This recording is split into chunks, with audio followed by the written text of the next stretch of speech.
आज पूरा देश खामोश है क्योंकि मामला वही है, निर्भया कांड पार्ट 2, यानी कि मौमिता के रेप और हत्याकांड। मौमिता की हत्या ने ये तो बता दिया कि समाज में चाहे कितना भी तरक्की कर ले, लेकिन कुछ लोगों की मानसिकता अभी तक नहीं बदल सकी। शक्ल से चाहे कोई कितना भी भोला दिखता हो, लेकिन उसके मन में क्या चल रहा है ये सिर्फ उसका मन और मस्तिष्क ही जान रहा होगा। लेकिन समाज के अंदर रह रहे उस राक्षस का क्या, उस भेड़िए का क्या, उस पापी गिद्ध का क्या, जिसके मन में पाप चल रहा होता है। पाप ऐसा कि समाज के रहने वाले सभी लोगों पर काला धब्बा लगा दे।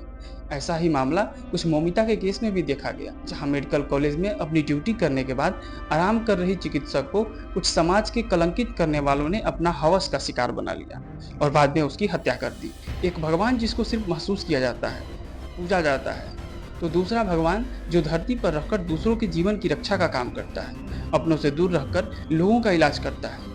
ऐसा ही भगवान तुल्य कार्य चिकित्सक मौमिता भी निभा रही थी।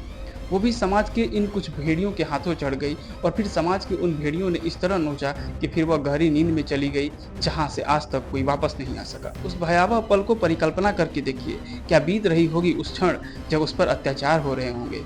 उस क्षण को सोचिए जब बेचारी दर्द की वजह से पीड़ा रहते हुए आवाज दे रही होगी कि शायद उसकी मदद के लिए कोई आ जाए, लेकिन ऐसा नहीं हो पाता है। मौत को सामने देखकर लोग भागना छोड़ देते हैं। ठीक उसी प्रकार मौमिता के साथ भी हुआ होगा। राखी का त्योहार आ रहा है, उस भाई के आंसुओं की परिकल्पना करिए जिसके कलाई पर मौमिता कभी राखी बांधती होगी। उस बाप पर क्या गुजर रहा होगा जो कभी उस गुड़िया को गोद में खिलाता होगा।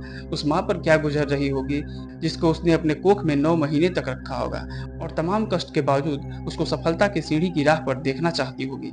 आज पूरा देश मौमिता के लिए न्याय मांग रहा है। माँ बाप पूरी तरह स्तब्ध हैं।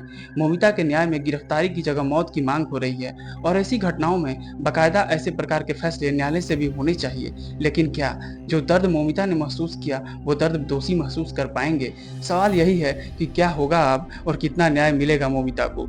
इस घटना के एवज में एक सीन याद आता है जब दक्षिण भारत में महिला पशु चिकित्सक अपनी ड्यूटी के बाद घर लौट रही थी तो उसको भी पहले हवस का शिकार बनाया गया और फिर उसको मौत की नींद सुला दी गई।